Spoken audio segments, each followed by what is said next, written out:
Hey everyone, and welcome to today's Explainer. We're going to be taking a fascinating, entirely objective look at a really provocative diagnostic text by Mountjoy. It's called The New Testament as Memory. Now, whether you've got a deep background in theology or you're just kind of curious about how ancient texts shape massive modern institutions, this Explainer is absolutely going to break down Mountjoy's central thesis. We're looking at exactly how the foundational documents of the Christian faith have been utilized over the centuries. And just a quick note up front. We aren't here to take sides or endorse any specific viewpoints. Instead, we're going to unpack a highly structured, systemic analysis of institutional history. Before we even read a single word, Mountjoy's cover sets the stage for us. Notice that 19th century medical engraving of a human brain? It's precise, it's unsentimental, it's totally clinical. And that establishes his central metaphor right out of the gate. He's asking us to view the New Testament not as some abstract, flexible symbol that later generations can just reimagine however they want, but as an actual functioning organ of memory. And just like the physical memory in a human brain, the idea is that it's meant to be retained whole and accurately, without being quietly edited or distorted behind the scenes. Okay, let's dive into this, using the author's own medical diagnosis framework today. We'll be covering 1. The concept of memory. 2. Diagnosing selective utilization. 3. Addition by inference. 4. Subtraction by negation. And finally, number 5. Whole memory adherence.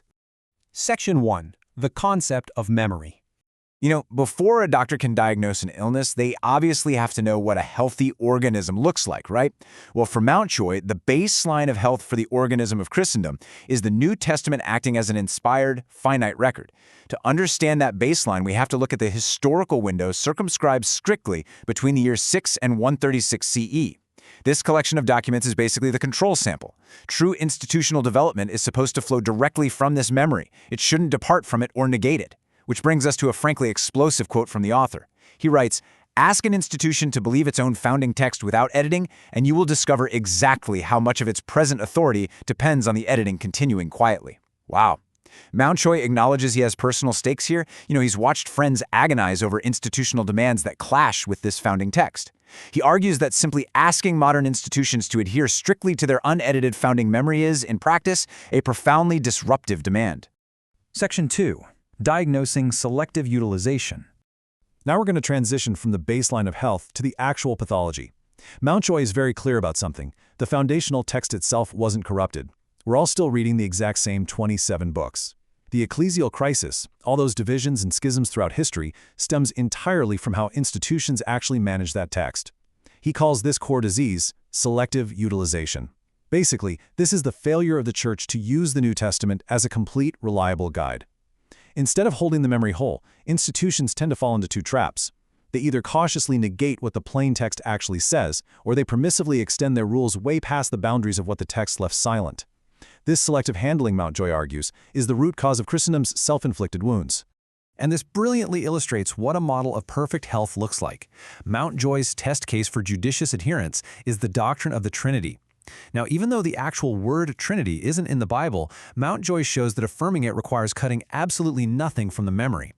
As you can see, the plain text affirms strict monotheism. It ascribes full deity to the Father, Son, and Spirit, and it stages real simultaneous distinctions between them, like the baptism scene with Jesus.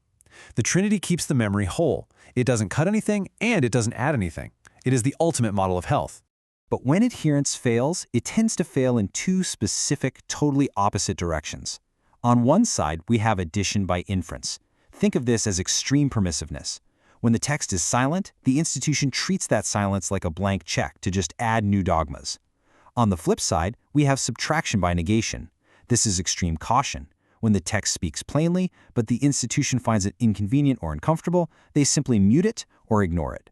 These are our two failure modes, and they perfectly set up our historical case studies. Section 3. Addition by inference. Let's explore our very first symptom, the act of adding to the memory. We're going to look at how theological concepts grew far beyond their original finite boundaries, just because later generations decided to fill in what they felt was missing. Our first case study in permissive extension is Mariology. The original memory is actually quite bounded. Mary is blessed. She's present at the cross, but Jesus is explicitly named the sole mediator. However, the selective move lifts a highly personal moment in John 19, where Jesus asks a disciple to care for his mother and expands it into Mary being the mother of the whole church. over the centuries, you see these massive additions to the memory, the Immaculate Conception in 1854, the Assumption in 1950. Mountjoy even points to a fascinating modern reversal, a 2025 decree by Pope Leo XIV that aimed to explicitly clarify that Mary did not save the world. It really shows how this permissive extension eventually became a huge ecumenical obstacle that required top-down management to rein in. Our second case study of addition is the papacy. The New Testament memory features a plurality of elders in every city. There's literally no single universal office described anywhere. In fact, the memory explicitly records the Apostle Paul correcting Peter directly to his face in Antioch. Yet, through permissive extension over the medieval centuries, this plural memory was transformed into a claim of a single, universal, and permanent office possessing absolute spiritual and temporal authority. And here are the real-world costs of that deviation. During the Western Schism, which lasted from 1378 to 1417, the claim to a single universal head broke down completely. For 39 years, there were 2 and eventually 3 simultaneous popes, all busily excommunicating each other's followers. The very claim that only one man could hold this office ironically produced decades of proof that the system had absolutely no structural mechanism to guarantee it. Now, what's really interesting about this slide is the intense internal strain this deviation caused. By 1870, at the First Vatican Council, papal infallibility was formally defined. When Pope Pius IX was pressed by a cardinal to check his teachings against the consent of the bishops, which is essentially checking it against the original memory, he reportedly replied, "I am the tradition." That's a bold statement. Roughly 60 dissenting bishops actually left Rome right before the final vote, just so they wouldn't have to vote no against a doctrine they knew was going to pass anyway. The memory of a shared plurality was completely overwritten. Section 4. Subtraction by negation. We've seen how institutions add to the text. Now, let's explore the second failure mode: muting, erasing, or ignoring the memory out of caution, even when the founding text speaks with absolute clarity. A prime example of this is priestly celibacy. The New Testament memory is unequivocal here. 1 Timothy 3:2 lists being the husband of one wife as a literal qualification for a bishop. It was the norm. Yet centuries later, cautious negation set in.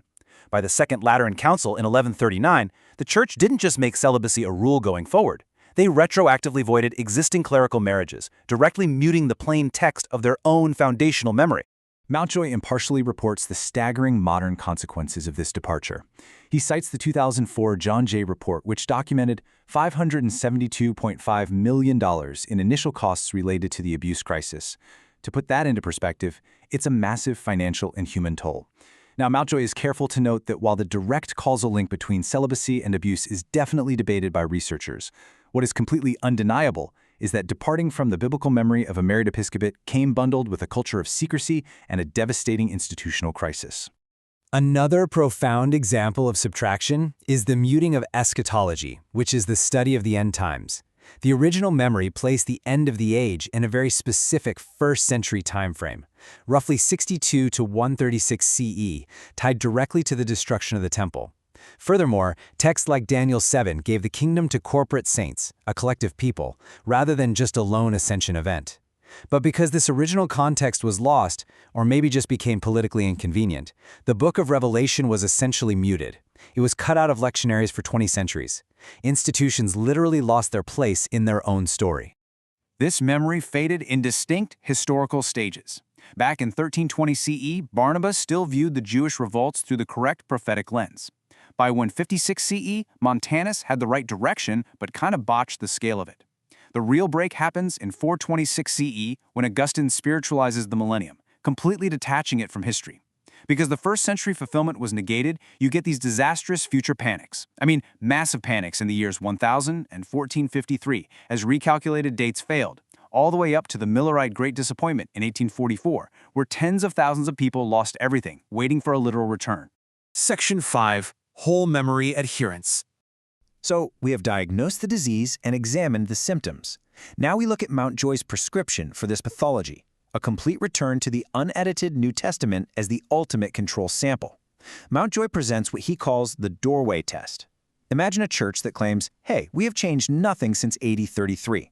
But at the doorway of baptism, they demand that a new convert actively deny parts of the actual apostolic memory, like demanding belief in transubstantiation while withholding the communion cup from the laity or forbidding a married priesthood. Mountjoy calls this functional Marcionianism.